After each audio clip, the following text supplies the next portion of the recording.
Hello, students. Welcome back to our series Mission Drug Inspector 2025. तर आपण pharmaceutical ज्युरिस्प्रुडन्सचे already 3 lectures घेतलेले आहेत आणि हे आपलं 4th लेक्चर आहे फार्मास्युटिकल ज्युरिस्प्रुडन्सचं. याच्यात आपण import, distribution, sale, manufacturing of a drugs under the drug and cosmetic act 1940 and rules 1945 हे बघणार आहोत. सगळे ऍज इट इज लॉज वगैरे तर आपण इथे रीड करू शकत नाही, म्हणून क्विक पॉइंट्स जे रिमेंबर करायला पाहिजेत तुम्ही सायली मॅमच्या guidance under important points given by the Sayali ma'am हे याच्यामध्ये मी दिलेले आहेत. लेक्चर एंड पर्यंत बघा, मी प्रत्येक ठिकाणी दिलेला आहे Sayali ma'am's trick to remember easily Sayali ma'am's important topic.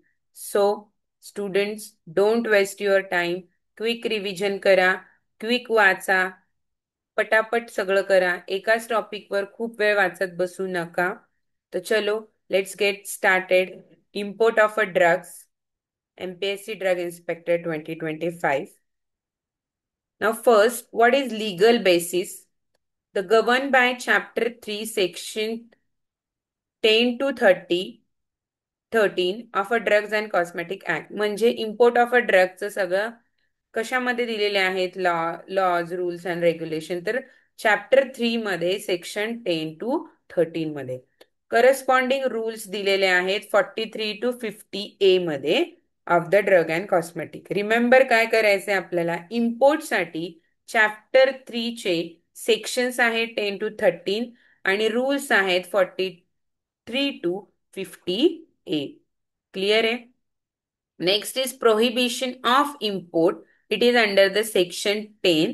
Which drug cannot be imported. कोणते ड्रग आपण इम्पोर्ट करू शकत नाही. First is not of standard quality. जर त्याची क्वालिटी स्टँडर्ड नसेल तर आपण इम्पोर्ट करू शकत नाही. ते ड्रग मिसब्रँडेड, अडल्ट्रेटेड और स्प्युरियस असतील तर आपण इम्पोर्ट करू शकत नाही. Patent or proprietary medicine without a true formula disclose. एखाद्यावर पेटंट आहे आणि असं एका कोणत्या कंपनीने विदाऊट त्यांचं पेटंट घेता किंवा विदाऊट त्यांची परवानगी घेता ते मॅन्युफॅक्चर केले तर ते ड्रग पण आपण इम्पोर्ट करू शकत नाही. Drug which is prohibited under the Indian government and imported in contravention of any condition under this act or rules. Trick to remember: no misadds, poor patent, prohibit. Non standard, misbranded, adulterated, spurious, patent म्हणजे false formula आणि prohibited drugs आपण इंडियामध्ये आणू शकत नाही under the drug and cosmetic act 1940 and rules 1945 and it is given under the section 10. Import license, Rule 43 to 50A. To import drugs, one must have an import license issued by a central drug standard control organization, that is CDSCO. Specially Drug Control Journal DCGI. आपण licence कोणाकडून issue करू शकतो under the सिडिस्को आणि कोण करून देतं आपल्याला, DCGI, drug controller general of India. These are the type of licenses, that is import license for traced import registration certificate, application registration. आता आपल्याला इम्पॉर्टंट काय लक्षात ठेवायचंय, फॉर्म कोणते, कुणी इश्यू करू शकतं, कोणाकडून इश्यू करायचंय आणि for.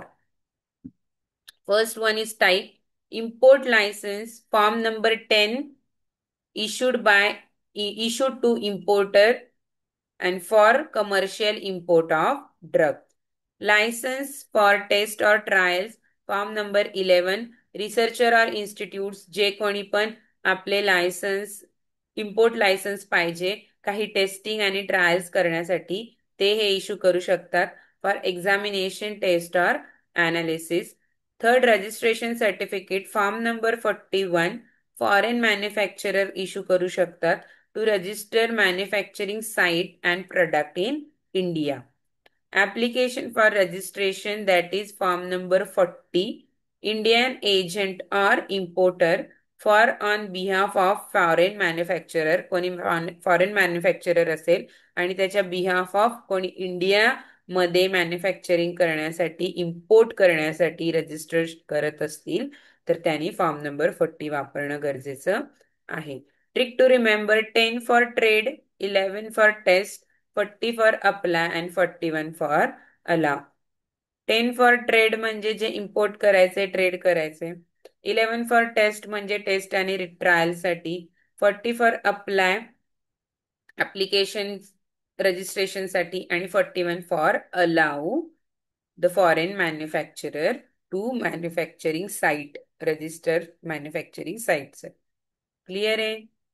Now next, import of drug for personal use. जर मला स्वतःच्या पर्सनल यूज साठी कोणतं मेडिसिन ड्रग इम्पोर्ट करायचं असेल तर त्याच्या अंडरसाठी आपल्याला काय आहे? Permitted in a small quantities for a personal treatment only. Small quantity मध्येच आपण इम्पोर्ट करू शकतो. Must be accomplish by a prescription from the registered medicinal practitioner. माझ्याकडे प्रिस्क्रिप्शन पाहिजे त्याची की मला हे मेडिसिन्स खरंच लागणार आहे. No commercial sale is allowed and control substances like narcotics have a special permission required.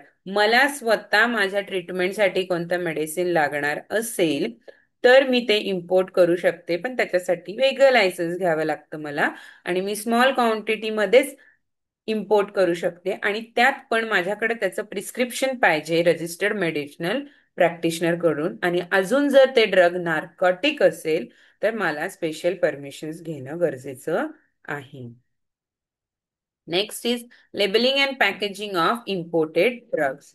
The label must show the name and address of manufacturer, the importer's name and address, the batch number, expiry date, and import license number, and English language is compulsory on labels. Next काय? Import of biological and special drugs. जेव्हा मला drugs like सेरा, vaccines, toxins, hormones, insulin हे सगळे जे biological आणि special drug आहेत त्यांचं import करायचं आहे तर मला स्पेशलाइज रिक्वायरमेंट आहे. त्याच्यासाठी मला स्पेशल लायसन्स साठी अप्लाय करावं लागतं आणि ते येण्याच्या आधी मला टेस्टिंग करून घ्यावं लागतं सेंट्रल ड्रग लॅबोरेटरी कडून, कसोलीमध्ये किंवा कोलकातामध्ये, before release in India. So trick to remember: bio related कोणतेही मेडिसिन्स ड्रग्स तुम्हाला इंडियामध्ये आणायचे असतील तर go to laboratory. Biologics must be tested before import approval.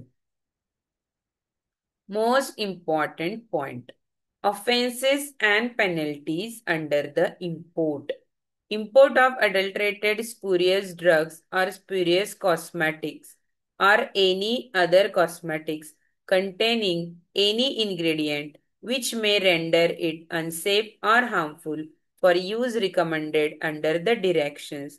तर काय पेनल्टीज आहेत? फाईन फर्स्ट आणि सबसिक्वेंट अशा दोन टाईपच्या.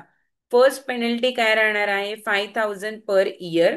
आणि सबसिक्वेंट काय राहणार आहे? Fine 10,000 to 5 years. Now next and most important topic under this, that is offenses and penalties. Offenses आणि penalties सिंपल तीन आहेत.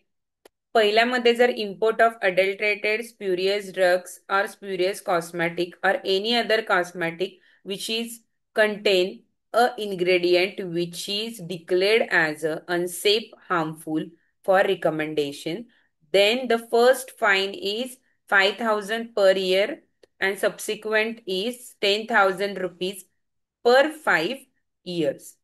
Then import of any drug or cosmetic other than the referred above, the import which is prohibited, then the first fine is 5,000 for 6 months or both, and subsequent fine is 1,000 per year or both.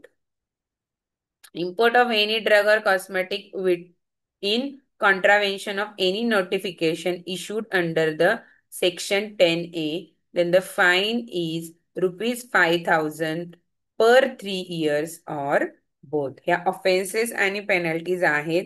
Mostly विचारतात की काय fine राहणार. Most question आहे 5,000 per year per 3 year fine बसतो तुम्हाला. ह्या आहेत offences and penalties. आता याच्यामधनं आपल्याला काय लक्षात ठेवायचंय? Under import Then form number 10 is for import license, import of drugs for sale. 11 is for import of drug for test. 14 for application for registration. 41 for a registration certificate. 9 for undertaking form by manufacturer. 8/8A application of import license. And 45 is for form for a condition of a import license. Next most important is Sayali ma'am's important. याच्या under आपल्याला काय लक्षात ठेवायचं आहे for exam. Import rules कशात आहेत 43 to 50. A licence authority कोण देणार आहे central government and mainly DCGI. Form number 10 आहे कमर्शियल इम्पोर्ट लायसन्स साठी आणि 11 आहे test analysis licence. Registration 41, application for registration 40.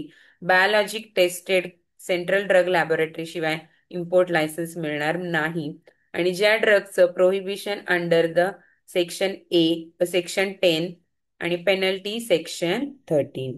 Next we are having manufacturing sale and distribution of a drugs as per Drug and Cosmetic Act 1940 and Rule 1945. Quick points to remember under this. First, manufacturing of a drug. License तर mandatory आहे. No person can manufacture, sell or distribute a drug except under and in accordance with the license issued by a licensing authority. Licensing authority काय for most of the drug state licensing authority. For Schedule C, C1 and X drug that is biologics and narcotic, Central License Approval Authority DCGI कडून approval पाहिजे. नाही तर normally तुम्ही state licensing authority कडून पण approval घेऊ शकता. Next काय टाईप ऑफ मॅन्युफॅक्चरिंग लायसन्सेस आणि त्यांचं फॉर्म आणि डिस्क्रिप्शन. पर्पज जर मला मॅन्युफॅक्चरिंग सेल आणि डिस्ट्रीब्युशन करायचं असेल आणि माझे मेडिसिन्स नॉन बायोलॉजिकल्स आहेत तर मला फॉर्म नंबर 25 घ्यावा लागेल आणि description general allopathy drug. For schedule C and C1 drug form number 28 आणि याच्या आधी biologics. No biologics form number 25 आणि बायोलॉजिक्स साठी form number 28. For repacking drugs 25B repacking of non biological. म्हणजे रिपॅकिंग करायचंय आहे ते पॅकिंग चेंज करायचंय, नवीन काहीतरी पॅकिंग ऍड करायचंय मला, तर त्याच्यासाठी पण मला लायसन्स असणं गरजेचं आहे.